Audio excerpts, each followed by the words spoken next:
Good evening. We begin, as we often do these days, with presidential double talk. In fact, today we got two perfect examples of double talk. The first occurred when the president today confirmed that, yes, in fact, he and the White House are considering a payroll tax cut. Just yesterday, when the Washington Post reported the White House was considering a payroll tax cut, the White House denied it. They denied it to us and to the Wall Street Journal. So, yet again, the president just confirmed what they have been busy denying. Now, at this point, it's not clear if we should really ever believe anything a White House spokesperson says, or what the president says for that matter, because they just contradict each other constantly and themselves. We're going to have more on the payroll tax double talk in just a second, because a lot of it is on camera and you really sort of have to see it to believe it. In fact, one spokesperson even denied it and confirmed it in the same interview, which is, I mean, that takes skill. It's the best people. I want to begin by discussing, though, and focusing on the other presidential double talk we saw today, and it's about background checks for gun buyers. Remember, after the mass shootings in El Paso and Dayton, the president was talking about meaningful background checks. Well, today, confirmation that he no longer is looking at background checks. That was also just double talk. We'll be joined shortly by a reporter for The Atlantic with details of the moment the president may have fully caved, a phone conversation with the head of the NRA. It's not the first time he's done this. He did the same thing after Parkland, after the shootings in Parkland. Exactly the same thing, saying he'd stand up to the NRA, then quickly shrinking down.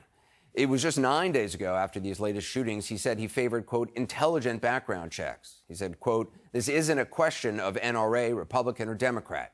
He told reporters he did not buy the National Rifle Association's main argument against new legislation, that it was a slippery slope. You know, it's a slippery slope.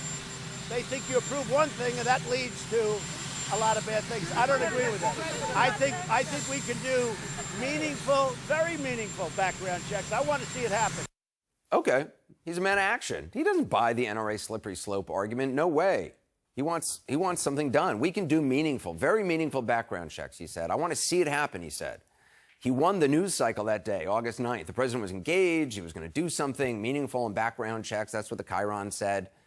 Now that 11 days have passed, he's heard from the NRA. People aren't maybe quite as riled up about El Paso and Dayton. The president is singing a very different tune. The people that, a lot of the people that put me where I am are strong believers in the Second Amendment, and I am also.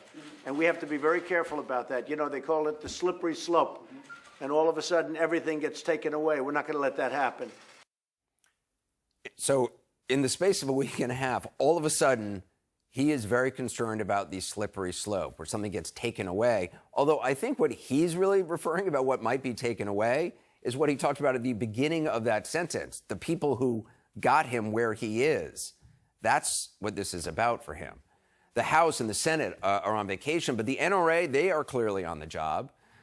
Remember when the president made fun of congressional leaders to their face, saying they were afraid of the NRA, but the president wasn't? He would take the heat after Parkland. That's what he said. Just like he said he'd take the heat about the shutdown. He would own it. It's all just double talk. It's hard to say this, but the words spoken by the president of the United States, I mean, do they have any meaning?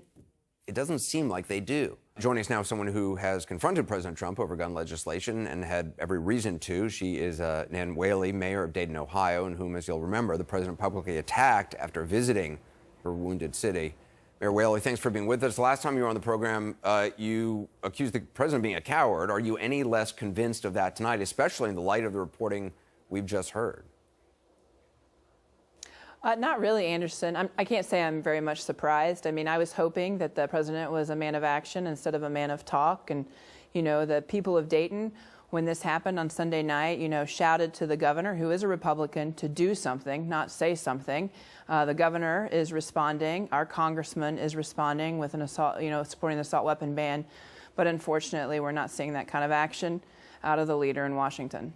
Yeah, I mean, you spoke last time you were on the program about, about action, wanting action, the people of Dayton wanting action from Washington.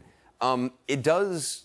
I mean, I assume it seems to you that the president is more concerned about what the NRA wants than what the residents of Dayton wants, because it just feels so. It's kind of. I mean, it's not unbelievable to me. It's all too believable, but that this would be the exact same play he did after Parkland. You know, talking about background checks when people are upset and furious and mourning, And then when he thinks attention has sort of faded and, more people are whispering in his ear, he just does a backflip on it.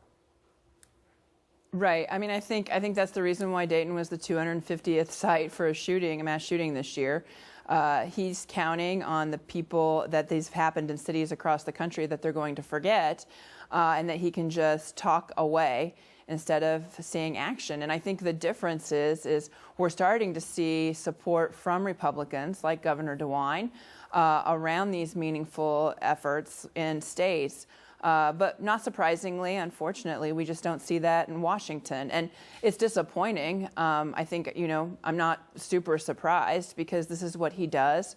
Whenever a shooting happens, you always hope as a mayor that you're the city that will break free for meaningful common sense gun legislation. But I can't say that I'm surprised that this president would act any different to Dayton than he does to any other city, and that's what's really disappointing. Yeah, I mean, I think one wants the President of the United States' words to mean something. If anybody's words should mean something, it should be the President of the United States. And I mean, it is at the point now where we've had enough time to assess and see that the words he speaks don't really have much meaning.